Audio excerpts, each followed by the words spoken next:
Discussion and debate. Building an argument. Unit 1.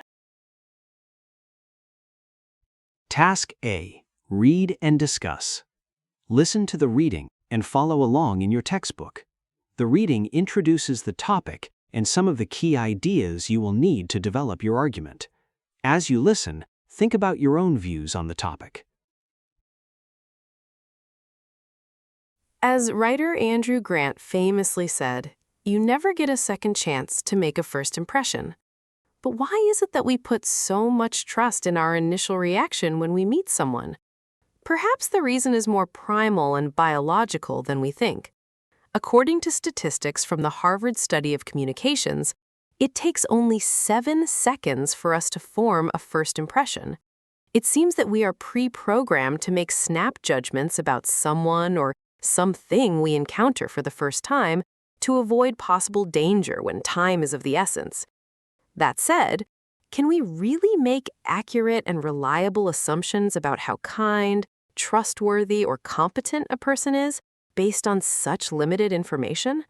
In those crucial first few seconds of meeting someone, how much information can we absorb and assess from visual and verbal clues? Can we learn anything about a person's character based on their superficial appearance? The fact is that we tend to draw on existing knowledge from previous experiences, and, according to Bond and DiPaolo, we are attracted to familiar faces. Not surprisingly, research also suggests that first impressions are somewhat indelible. In fact, we need to meet someone on average 7 more times before we reform our initial judgment of them. That means that if you make a bad first impression, it is going to follow you around for a very long time. So perhaps it is time to reconsider the rash judgments that we make.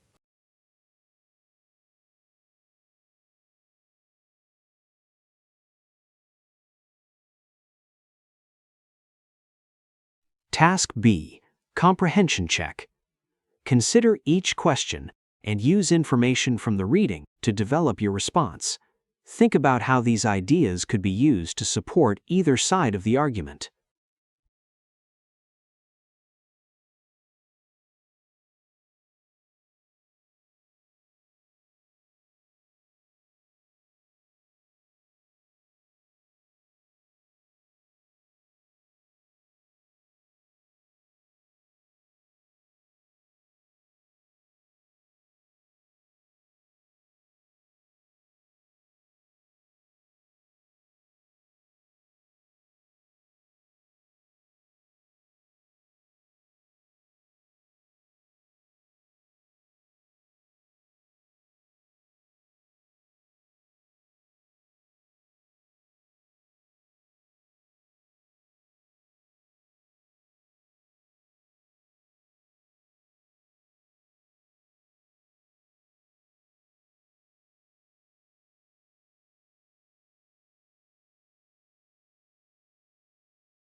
Task C. Vocabulary building. Complete the vocabulary activity. Pay attention to how each word or phrase is used, as you will be encouraged to use this vocabulary when you present your argument.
Now check your answers.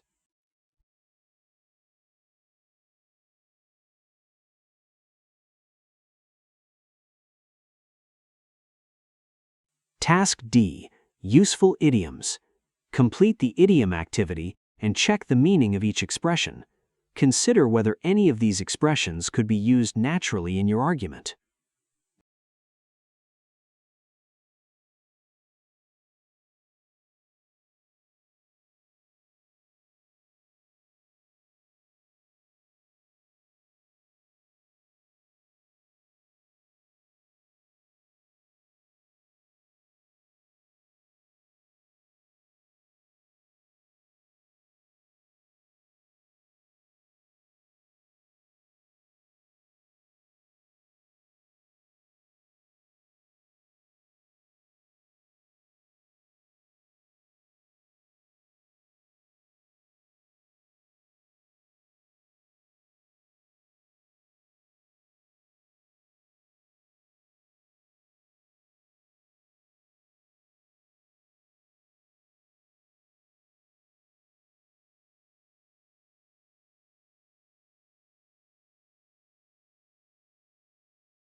Now check your answers.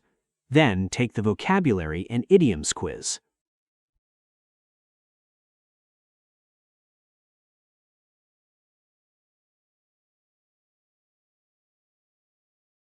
Task E. Discussion language. Study the discussion language and complete the activity. Practice using these expressions to help you structure and communicate your argument clearly.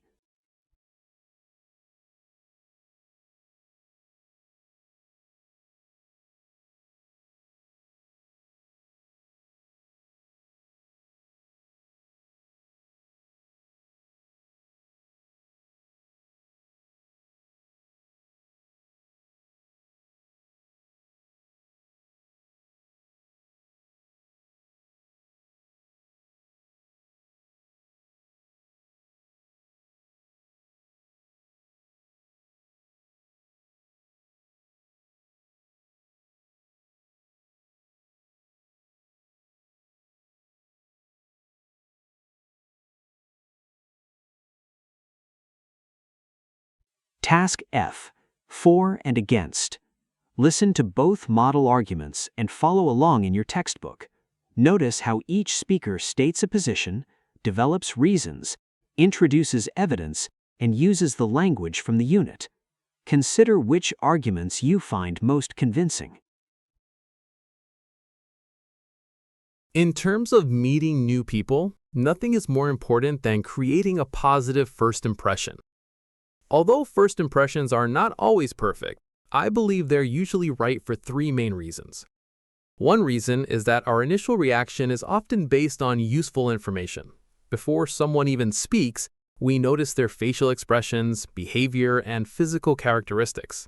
A person who appears approachable and trustworthy usually makes us feel more comfortable talking to them. Another reason is that psychology research suggests first impressions can be surprisingly accurate.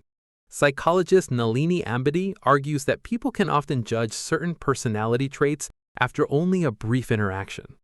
Forming a first impression is like reading the title of a book. A title does not tell us the whole story, but it usually gives us an idea of what to expect. Likewise, a first impression does not reveal everything about a person, but it provides a useful starting point. Finally, social situations have clear expectations about appropriate behavior. Someone who arrives at an interview on time, dresses professionally, and treats others politely is likely to be responsible and well-prepared. Such behavior often leaves a positive, indelible impression. Although we should continue learning about people over time, first impressions often help us make sensible decisions. For these reasons, I believe first impressions are usually right. I'd like to begin by stating that while first impressions can sometimes be useful, they are often based on incomplete information. For this reason, I believe first impressions are not always right. One reason is that people can deliberately change the way they come across to others. Through clothing, speech, and behavior, they may create an image that does not reflect their true character. Another reason is that we often make a snap judgment before we know enough about someone.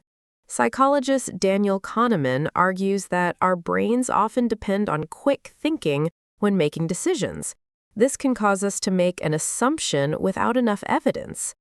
Judging someone after one brief meeting is like judging a movie after watching only the trailer. The trailer may appear exciting, but it cannot show the complete story.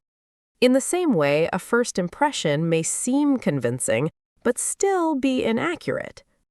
Finally, our opinions are influenced by nonverbal clues, our emotions, and our past experiences. A nervous person may avoid eye contact during an interview, but this does not mean that they are dishonest or unfriendly. If we focus only on a person's superficial appearance, we may get off on the wrong foot and misunderstand them from the beginning. We should therefore take time to know people better before forming a firm opinion. Overall, first impressions should not always be trusted. Task G. Comprehension check. Answer the questions about the model arguments. Identify the speaker's positions and evidence, and practice challenging one of their points. This will help prepare you for the rebuttal task later.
Task H. Springboard. Read the quotation and consider how it relates to the topic. Introduce the quote and explain what it demonstrates.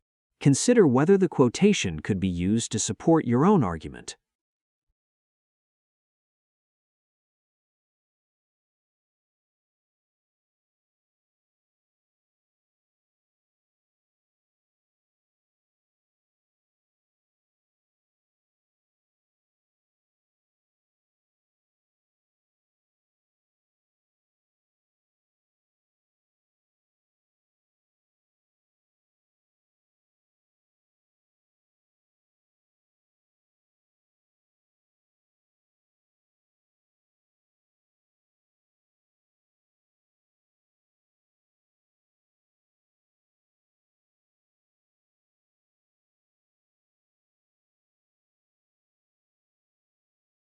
Task I. Exploring evidence. Complete the evidence activity. Each unit introduces a different type of supporting evidence. Consider how this type of evidence can make an argument more convincing and how you could use it in your own argument.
Now check your answers.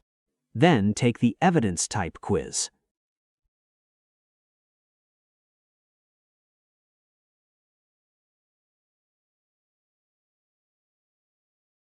Task J, supporting an argument. Develop a reason for your position and support it using the type of evidence introduced in this unit. This will give you practice connecting a reason with relevant supporting evidence.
Task K, gathering data. Study the infographic and identify information that could support either side of the argument. Consider which facts or data would be most useful for supporting your own position.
Task L, building an argument. Now bring together what you have learned throughout the unit. Choose whether you are for or against the discussion statement. Use the Building an Argument page to state your position and develop 3 clear reasons supported with relevant evidence. Use the evidence type introduced in this unit once in your argument, and identify your sources by giving the author or source title and the date. Where appropriate, try to incorporate the discussion language, vocabulary, and idioms you learned in the unit. When you have completed your notes, use them to record your spoken argument and post your recording to the Spoken Argument Forum. Do not simply read your notes, use them to help you explain your argument naturally. Finally, listen to another student's argument. Choose one point they made and record a rebuttal explaining why you disagree.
Thank you for your efforts this week.